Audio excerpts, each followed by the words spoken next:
Economía y Negocios. Le damos una cordial bienvenida al programa de Economía y Negocios, donde el principal objetivo de este programa es abordar temas relacionados con la economía, relacionados con la sociedad y relacionados con la economía en su conjunto.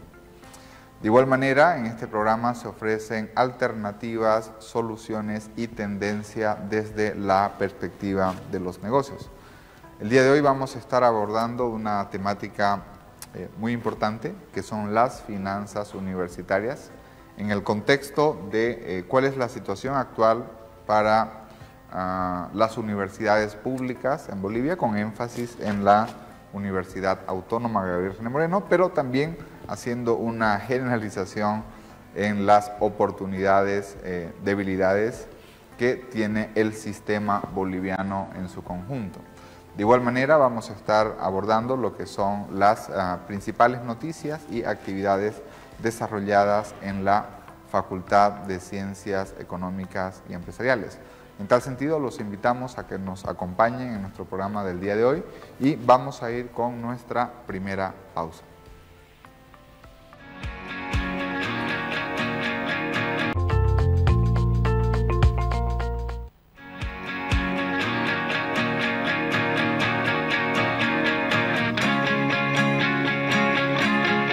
Como habíamos mencionado previamente, hoy tenemos una entrevista especial. Vamos a estar conversando con el máster Oscar Nogales Roca sobre las finanzas universitarias. Para poder comprender un poco, vamos a explicar el perfil de nuestro invitado especial, quien es administrador de empresas, tiene 3 maestrías, es máster en finanzas corporativas, tiene una maestría también en docencia e investigación y tiene una maestría en desarrollo educativo. De igual manera es doctorando en ciencias empresariales. Dentro de la experiencia, nuestro invitado también se ha desempeñado como asesor financiero de la Presidencia de Yacimientos Petrolíferos Fiscales Bolivianos. De igual manera se ha desempeñado también como exdirector de la carrera de Ingeniería Financiera de nuestra universidad y actualmente es el director administrativo financiero. Licenciado Nogales, muchísimas gracias por su tiempo y por compartirnos su perspectiva. Gracias, querido Alejandro, por la invitación y bueno, aquí para compartir contigo sobre la situación de la universidad.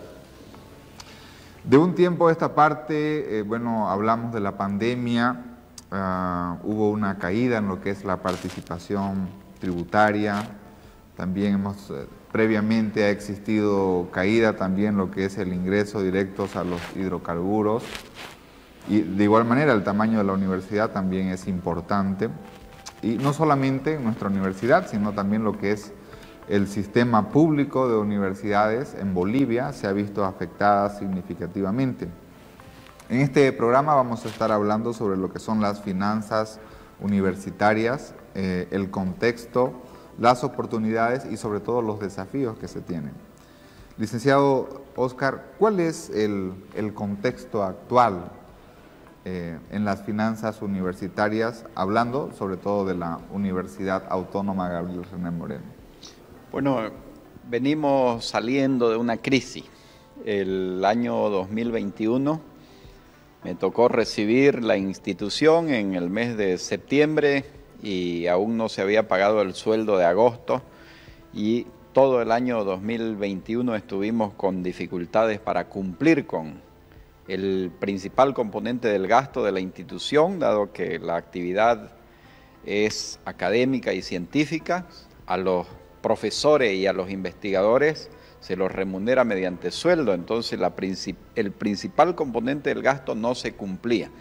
Esto ha venido mejorando, tenemos una política institucional de equilibrar las finanzas de la universidad, hacerla sostenible en el tiempo, establecer componentes modélicos de tal forma que sea quien esté dentro del manejo institucional pueda tener parámetros de desempeño que permitan que la universidad no vuelva a una situación como estuvo antes, de poner en riesgo su continuidad, de estar quebrada, de tal forma que los ingresos no eran suficientes para cubrir los gastos elementales de la institución.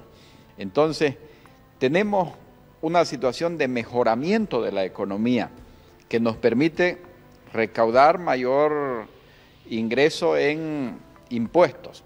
Entonces la coparticipación tributaria está subiendo, pero al mismo tiempo estamos en un proceso de eliminar una política nociva para la institución, que fue una política demagógica del todo gratis.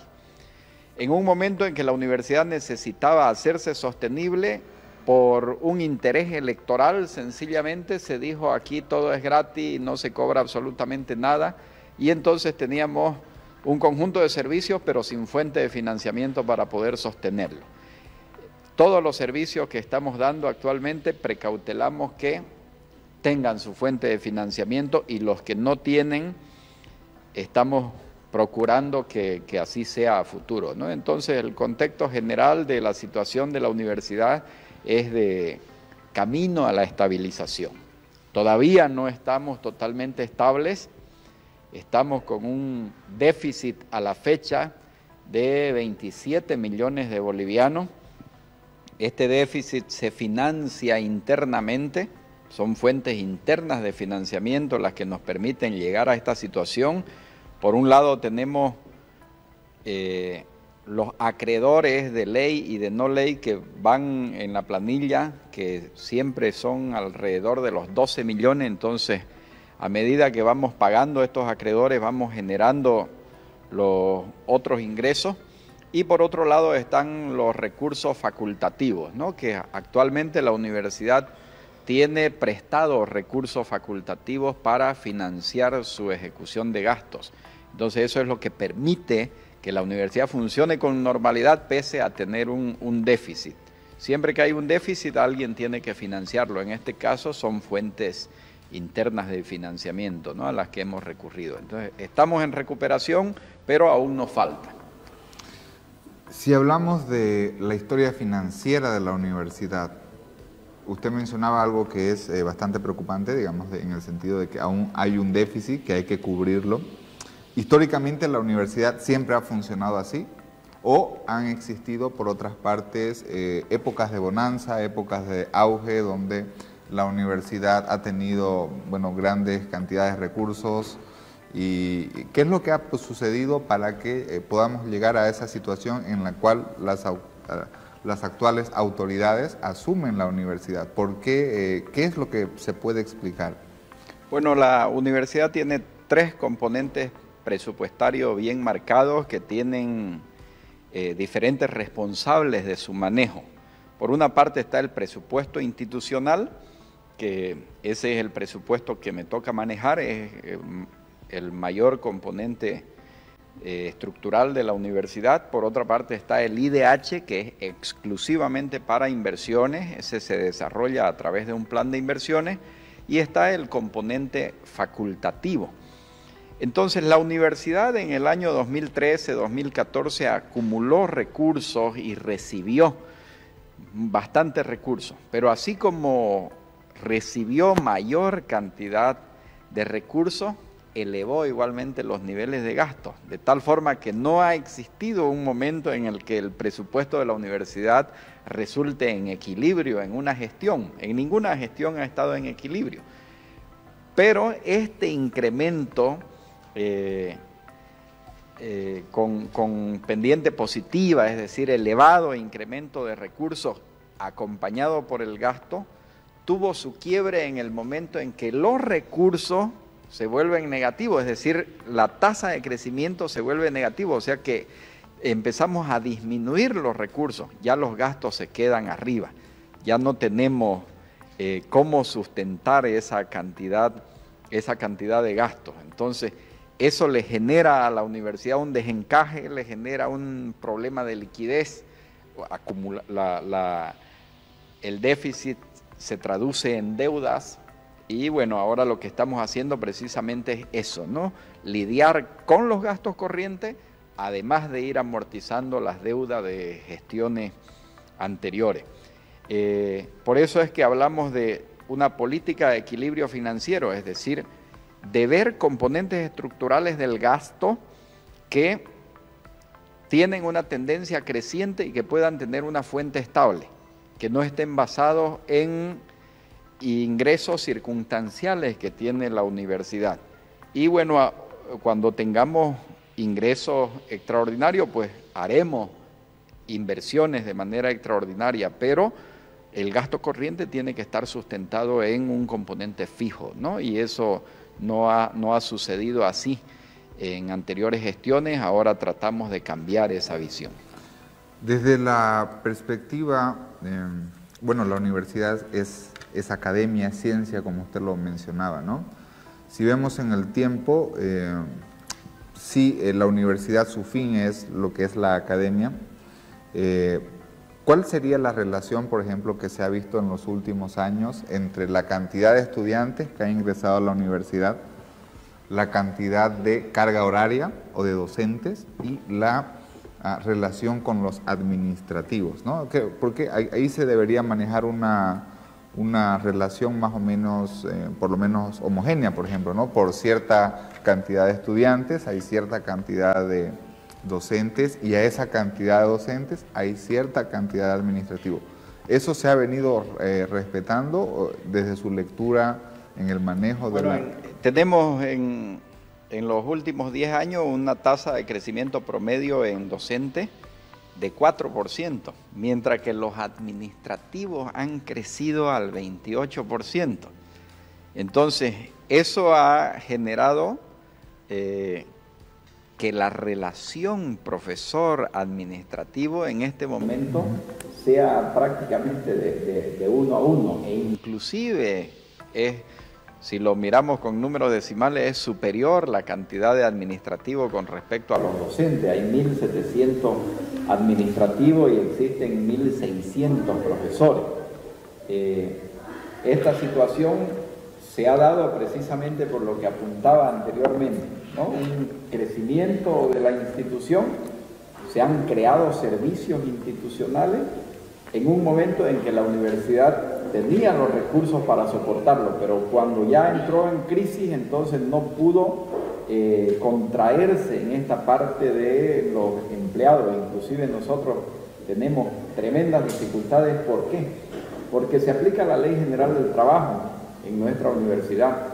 Las universidades públicas en general aplican la Ley General del Trabajo, no así el Estatuto del Funcionario Público. Entonces, no se puede despedir a una persona, o sea que ya tenemos una carga administrativa. Ahora, esto se va a solucionar en el tiempo. ¿Por qué? Porque la tasa de crecimiento de los estudiantes oscila entre 7 a 10%. Es decir, la universidad crece en cantidad de estudiantes. Si crece en estudiantes, entonces lo lógico es que igualmente crezca en carga horaria, que crezca en docencia.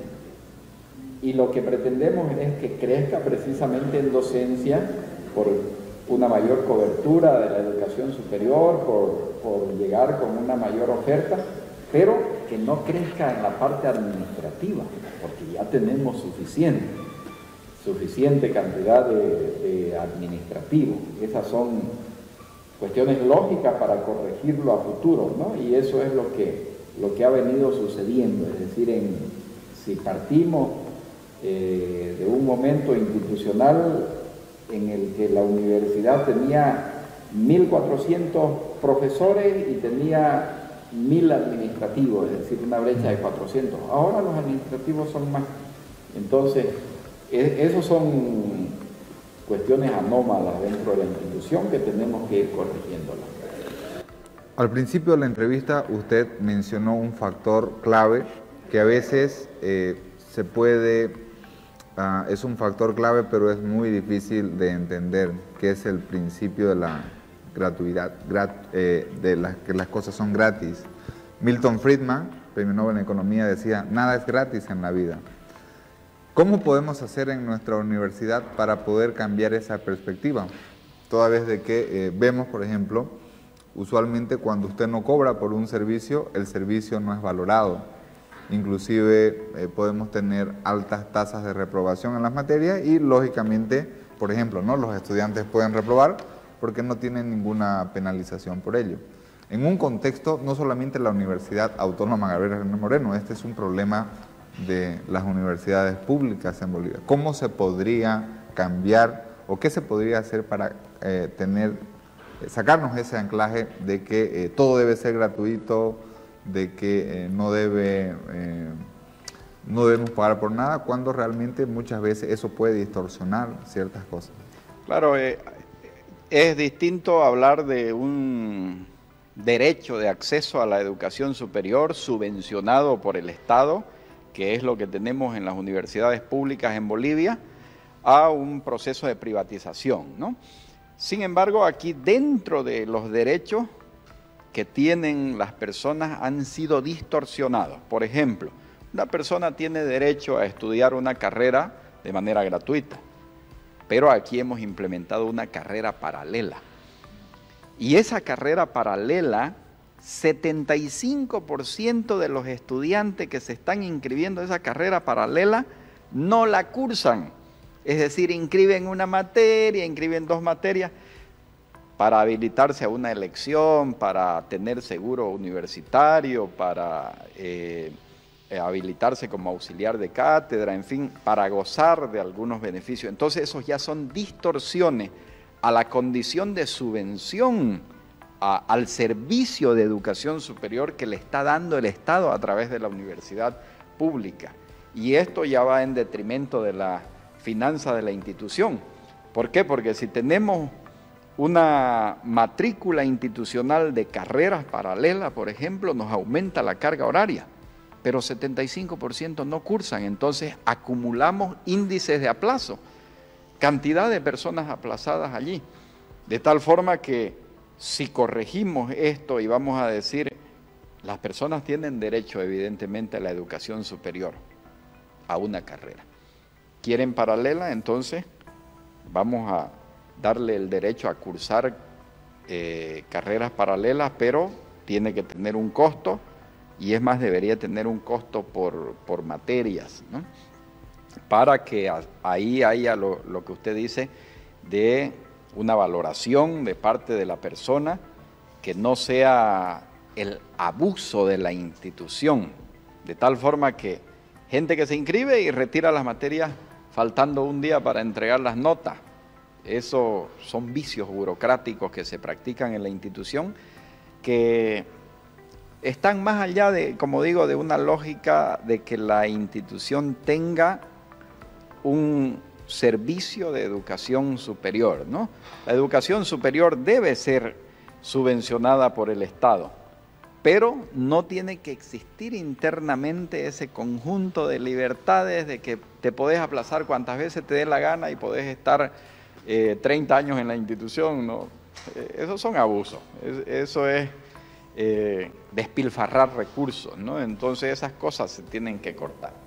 Y también hay un perjuicio porque obviamente si un universitario está en la universidad y está por 10, 15 años, también se le está quitando el espacio a otra persona. Pero claro que sí, actualmente eso es bueno que la población lo sepa, ¿no? La asignación de cupo ya no es que el que saca 51 entra, es decir, el que tiene una nota de aprobación, no, es por cupo, de tal forma que se hace el corte de acuerdo al número de cupos existentes.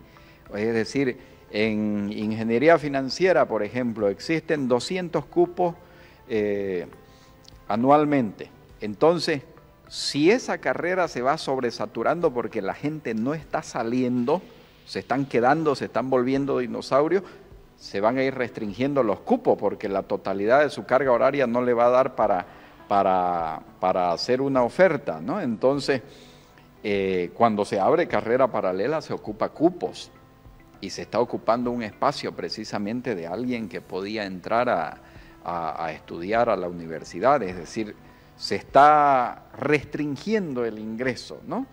Y eso tienen que verlo toda la población, pues cosas que la institución tiene que corregir, tenemos que corregirlas. Dentro de lo que son las finanzas de una universidad, al igual que son las finanzas del gobierno, al igual que son las finanzas de las personas, nosotros tenemos cierto nivel de gasto y tenemos cierto nivel de ingreso. Usualmente, ¿qué sucede cuando nuestro ingreso cae? Lo más lógico sería poder ajustar nuestro gasto, ¿no es cierto? Porque, como usted bien lo mencionó, si mis ingresos caen y no ajusto mi gasto, eso me va a generar un hueco y alguien lo tiene que financiar y desde luego en algún momento del tiempo se va a tener que pagar.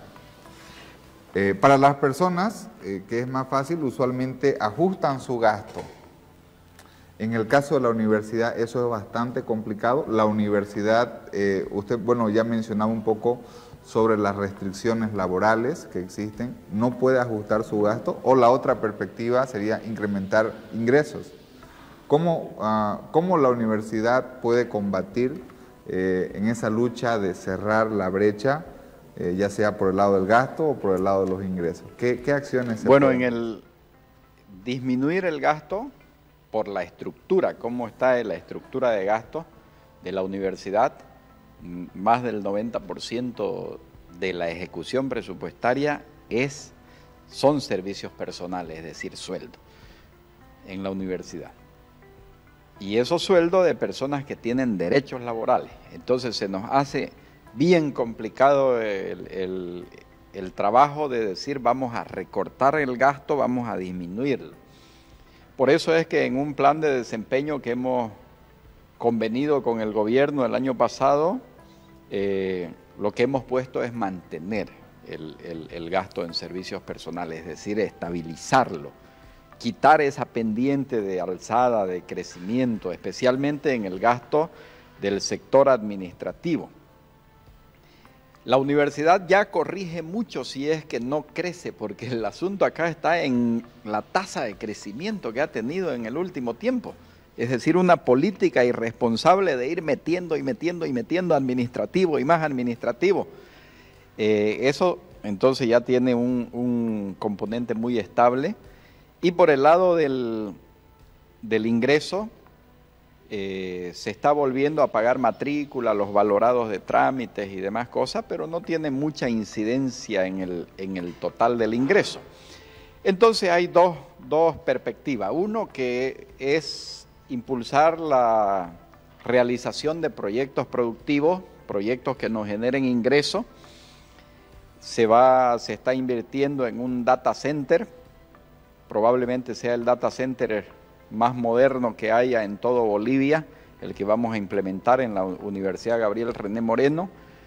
El almacenamiento de datos es un mercado seguro, podríamos decir, a futuro, porque cada vez es mayor la demanda y el uso de hospedaje de datos.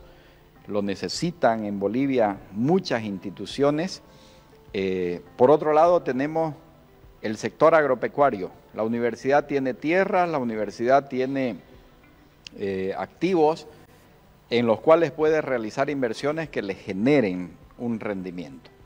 Entonces también se está apuntando a esto, ¿no? Eso por el lado de la universidad.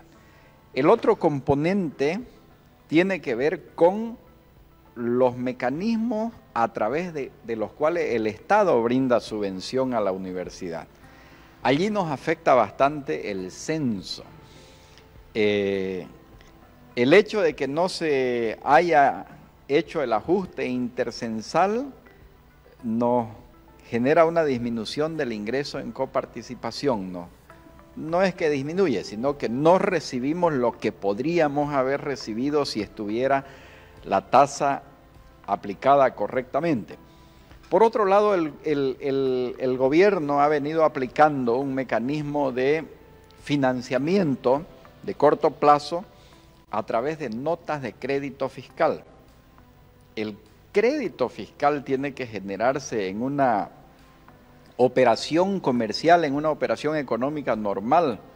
Sin embargo, fíjese que acá directamente se genera el instrumento que ya le da crédito a una institución frente al fisco. Es decir, directamente el saldo para descargar impuestos. Entonces, eso hace que quienes toman estas notas de crédito fiscal no estén pagando impuestos de la manera normal, ¿no? Están deduciendo impuestos. Entonces, las notas de crédito fiscal, que es el mecanismo principal con el que se financia principalmente la provisión de líquidos al país, líquidos hidrocarburos, gasolina y diésel fundamentalmente, no tenga los impuestos ahí al valor agregado, y en ese sentido la universidad pierde. Todos perdemos en realidad, ¿no? Pierde la alcaldía, todas las entidades que coparticipan. Entonces se ha propuesto un proyecto de ley que corrija esta situación. Igualmente estamos proponiendo que impuestos que se han creado se les ha dado la noción de no coparticipables, es decir, la educación superior no participa, por ejemplo, el impuesto a las transacciones financieras. Últimamente se creó el impuesto a la riqueza y la universidad no participa. No tiene sentido, ¿por qué? Porque la función fundamental del Estado, dice la Constitución, que es la educación, y la educación superior es parte de la educación. Entonces, estos impuestos que se crean, en primer lugar, tienen que ir a salud y a educación. No tienen motivo para no coparticipar. Entonces, eso es de las instituciones, de la institucionalidad, especialmente de la universidad, frente al gobierno, ¿no? Porque siempre hay esa fricción en la cuestión de cuánto nos dan para sostener el servicio de educación superior. Entonces, tenemos abierto ese debate, la cuestión censo, la cuestión de notas de crédito fiscal, la cuestión de impuestos, o sea, la cartera de impuestos coparticipables, y vamos a seguir argumentando y debatiendo sobre aquello para exigir que se nos dé la parte que nos corresponde. Uno de los elementos que siempre se habla en las finanzas de la universidad es sus compromisos y obligaciones financieras que tienen. Por ejemplo, el Seguro Social Universitario. ¿Cómo se encuentra actualmente o en qué circunstancia las actuales autoridades asumen la universidad en términos de compromisos y obligaciones financieras? Bueno, en la parte de la seguridad social, eso, la universidad está totalmente al día. La parte patronal, es decir, el aporte patronal que realizamos al sistema de la seguridad social, no existen deudas, eso se paga junto con el sueldo. Al emitir la planilla ya se está emitiendo igualmente el aporte, y bueno, esos son acreedores de ley. Actualmente con el sistema de la gestión pública estamos obligados a pagarlo dentro de los 30 días, eso igual nos genera una presión financiera, más antes, años anteriores, que no existía esa exigencia, se convertía en fuente de financiamiento, entonces por eso se le debía al seguro, se le debía a las AFP. Actualmente no se puede hacer. Entonces, en cuestiones de seguridad social estamos al día, podemos decir, ¿no? Lo que se tiene de deuda, principalmente lo que se tenía, porque gran parte ya la estamos extinguiendo, es con los gremios, con los servicios básicos.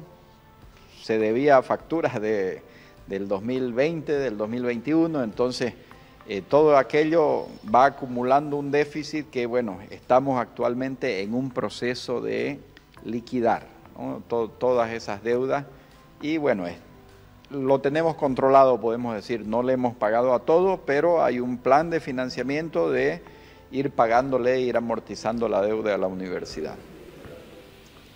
En el último periodo, ¿cuáles serían los principales logros que se han obtenido en nuestra universidad desde una perspectiva financiera?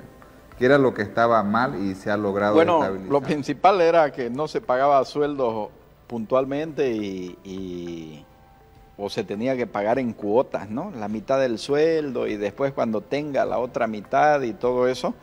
En nuestra gestión estuvimos así durante todo el 2021. Generaba mucha incomodidad, realmente cuando no se paga sueldo oportunamente el grado de conflictividad en la universidad sube. la gente se torna más, es decir, pone mayor ojo en la universidad y empieza a hacer observaciones y muchas cosas. Actualmente hemos conseguido ya encajar a la universidad y tener un plan de pagos de los sueldos, de tal forma que venimos pagando puntualmente. Hemos conseguido crear un fondo que nos permite realizar ese pago, entonces ese fondo lo cuidamos, no lo tocamos. ¿Por qué? Porque es para garantizar que los sueldos van a llegar oportunamente. Teniendo garantizado el pago del sueldo en la universidad, como le decía, es el 90% del gasto, entonces nos sale más manejable, más versátil el manejo de los otros componentes del gasto. Y esta situación de corrección de la liquidez de la universidad, podemos decir que es el mayor logro que tenemos hasta este momento, ¿no? Pero a lo que apuntamos es a implementar un escalafón administrativo que nos permita tener controlado el acceso, el desempeño de los trabajadores administrativos, así como su jubilación igualmente. Y poder equilibrar de manera general, pero aumentando las fuentes de financiamiento, ¿no?, del presupuesto. Una cosa es el presupuesto y otra cosa es financiar ese presupuesto. Entonces, en eso estamos trabajando cotidianamente para llegar a esa situación. Una de las comparaciones más tediosas que existen es la eficiencia administrativa hablando de escalafón administrativo, la eficiencia administrativa desde una perspectiva privada y desde una perspectiva pública. Usualmente lo que siempre escuchamos es que las empresas privadas son más eficientes que las públicas. En esa perspectiva, ¿qué aspectos, usted ya mencionaba la creación de un escalafón administrativo? ¿Qué otras mediciones o cómo podemos mejorar o qué perspectiva se tiene para mejorar la eficiencia administrativa en la universidad? Bueno, el escalafón administrativo nos va a permitir ordenarnos organizacionalmente, ¿no? Y podemos decir que va a poner las reglas de cómo se da la interacción entre la institución, el trabajo que tiene que realizar la persona y sus capacidades personales. Pero fíjese que los administrativos son una fuerza de soporte, los talentos humanos son soporte del conjunto de las actividades. Entonces tenemos muchas veces en la institución que contratar consultorías, hacer tardar procesos. ¿Por qué? Porque la gente no tiene capacidad. Entonces lo que vamos a apuntar es a desarrollar las competencias del personal administrativo. El personal administrativo tiene que volverse competente en la gestión pública en general, en la gestión pública, pero particularmente en el servicio académico y el servicio de apoyo a la actividad científica. ¿Por qué? Porque tenemos, usted lo sabe, usted es investigador y tiene que tramitar sus horas que no le han pagado, digamos, estos días, ¿no? Ir a tramitarla personalmente. Eso no puede suceder para un investigador. Los investigadores están en el DAF viendo su informe presupuestario, viendo su inscripción en el plan anual de contrataciones, de todos sus procesos. Son investigadores, tienen que dedicarse a investigar. El servicio administrativo dado por los administrativos es el que tiene que estar especializado en este tipo de soporte. Es decir, en laboratorios, tiene que estar especializado en bibliotecas, servicios digitales, en mantener funcionando una red interna de información dentro de la universidad. ¿Por qué? Porque el profesor tiene que estar especializado en su conocimiento, en su materia. No debería ser una obligación que usted esté aprendiendo a manejar cámaras, manejar esto. Si lo aprende, muy bien, pero el servicio de soporte administrativo tiene que estar orientado a cómo se van a dar los procesos. Entonces esto significa que vamos a hacer fuertes inversiones ¿en qué? En que las personas se vuelvan más capaces, en que puedan acceder a capacitaciones, a cursos cortos, a cursos largos igualmente, a que si se vuelven magíster, que se vuelvan magíster en la actividad que realizan, ¿no? Y en esto sí vamos a subvencionar, tenemos una fuente ahí que es la hora falta, entonces esa multa que se cobra por hora falta, casi siempre es para campeonatos deportivos y demás cosas, ¿no? Hay que ponerla a que la gente se vuelva más competitiva. Y igualmente los procesos de control tienen que acentuarse. Vamos a implementar un campus smart, le llaman un campus inteligente, en el cual los funcionarios ya no necesitan ir a poner el dedo para el control, sino que todo el tiempo por donde están caminando la universidad está registrando su vida institucional, ¿no? De tal forma que puede identificarnos cuando están en espacios laborales, cuando están brindando servicios y demás cosas. Entonces, estas condiciones van a hacer que suba la productividad. No le garantizo que vamos a llegar a igualar al sector privado, porque el sector privado tiene condiciones de exigencia bastante altas que en el sector público no se llegan a dar, pero sí está puesta la visión en que en subir la productividad, en subir la competitividad en general del profesorado universitario y del trabajador administrativo. Muy bien, el tiempo nos ha quedado corto. Ya para ir cerrando esta entrevista bastante interesante sobre la situación de las finanzas universitarias, en su calidad de académico, de profesor de la Facultad de Ciencias Económicas y Empresariales, desde su perspectiva, ¿cómo usted vislumbra el futuro de la universidad? Desde una perspectiva académica, ¿no? ¿Hacia dónde debería apuntar la universidad? Bueno, en general hay una tendencia a la digitalización de los servicios educativos.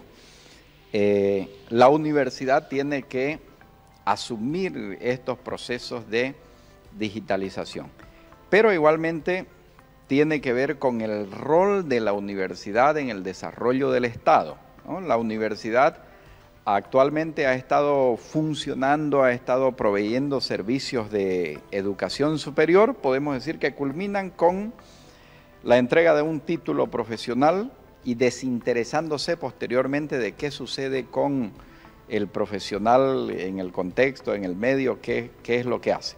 La universidad tiene que volverse un agente activo en la construcción del aparato de desarrollo del país. ¿Por qué? Porque desde aquí es desde donde tenemos que impulsar los saberes, el conocimiento, igualmente orientar a la sociedad en cuanto a las necesidades que tenemos, ¿no? Entonces, las perspectivas de la universidad en este momento para mí son deficitarias igualmente en lo académico.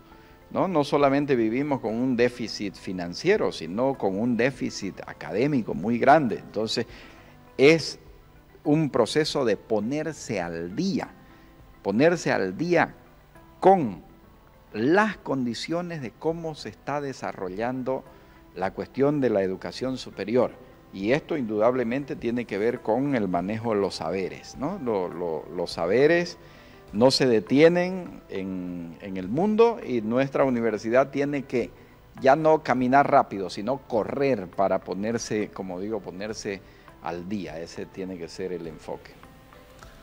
Sin duda alguna, una conversación bastante interesante. Le agradecemos, profesor Oscar, por su tiempo y lo vamos a invitar posteriormente para una futura conversación. Muchas gracias, con gusto, querido Alejandro. Un gusto compartir contigo y bueno, con toda la audiencia. Gracias. Muchísimas gracias. Esto fue nuestra entrevista principal del día de hoy, hablando sobre las finanzas universitarias con el actual director administrativo financiero de la universidad.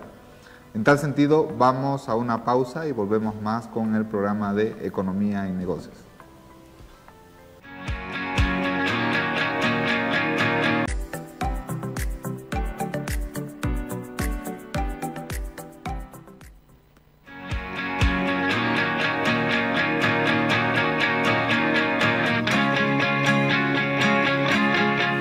Como es habitual en el programa de Economía y Negocios, tenemos una sección dedicada a lo que es la Facultad de Ciencias Económicas y Empresariales, en la cual básicamente se muestran las principales notas y actividades desarrolladas desde sus autoridades, desde sus docentes y estudiantes. Dentro de las principales notas que vamos a mostrar, vamos a resaltar el proceso de acreditación de la carrera de Economía, el cual básicamente se ha caracterizado por tener la visita de pares evaluadores ante el Mercosur. Estos pares evaluadores, por ejemplo, podemos mencionar que dos evaluadores, valga la redundancia, son internacionales y dos son nacionales. También es importante recalcar que la carrera de Economía es la primera y la única carrera de la facultad habilitada para tal efecto de acreditación internacional, ¿no? En tal sentido, vamos con las principales notas de la semana. En instalaciones del Instituto Boliviano de Comercio Exterior, las autoridades facultativas y los directores de carrera se reunieron para realizar una firma de convenio interinstitucional entre la FCEE y el ICSE, con la finalidad de sumar capacidades en beneficio del progreso económico y académico. Sí, la verdad es que para nosotros de vital importancia realizar este tipo de alianzas que nos permitan fortalecer la formación académica de nuestros profesionales que están y los que ya también han salido de nuestras aulas, en especial de la facultad.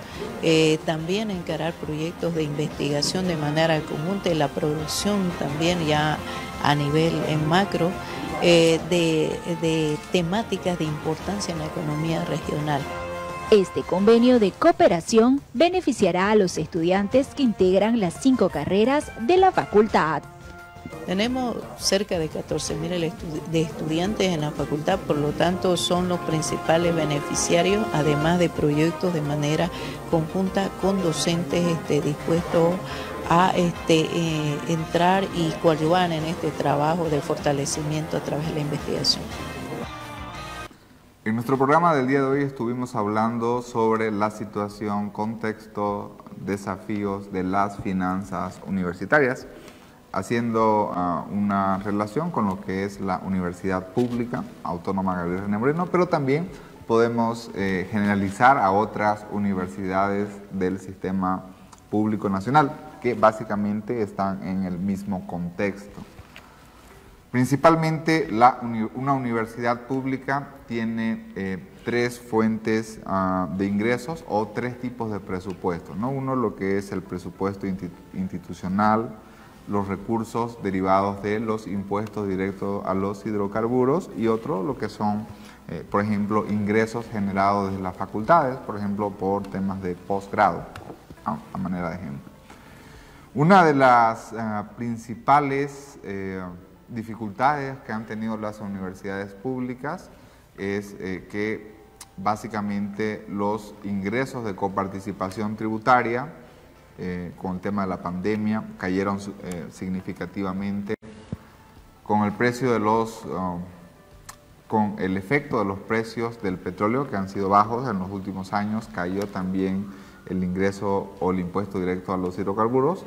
Se espera de que en el corto o mediano plazo, tal vez por el tema de que los precios del petróleo se han incrementado, pueda tener un ajuste favorable.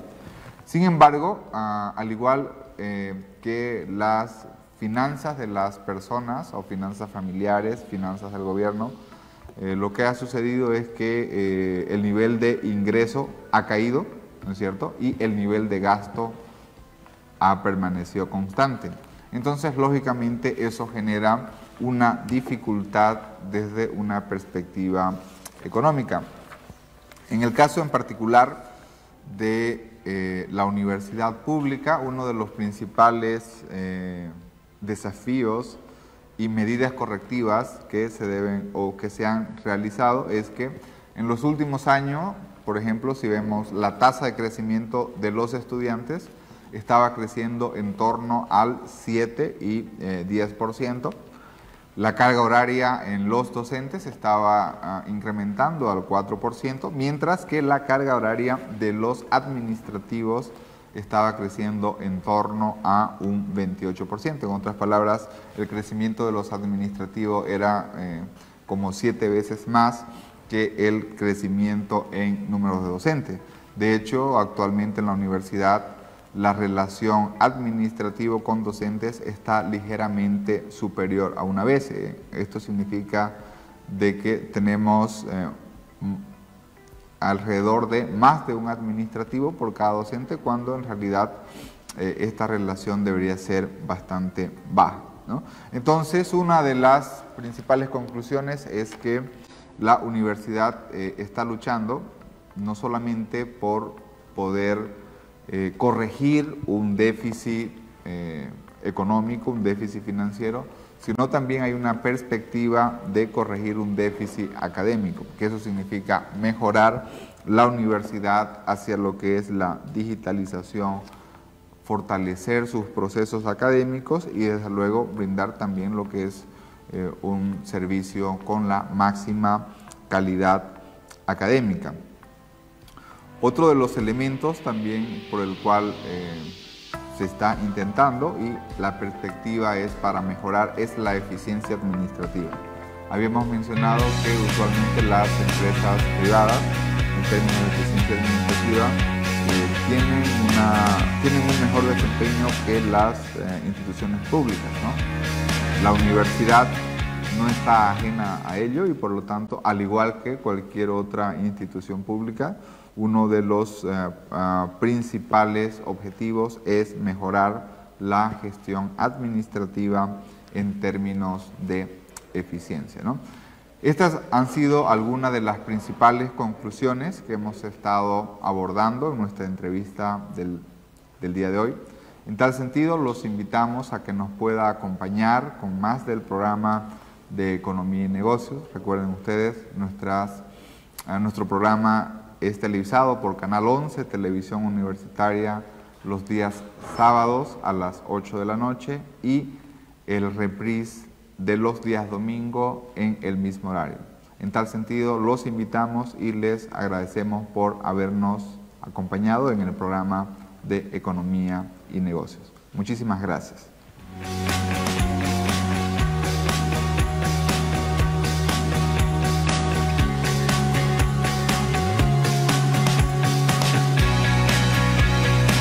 Economía y Negocios llegó gracias a la Facultad de Ciencias Económicas y Empresariales.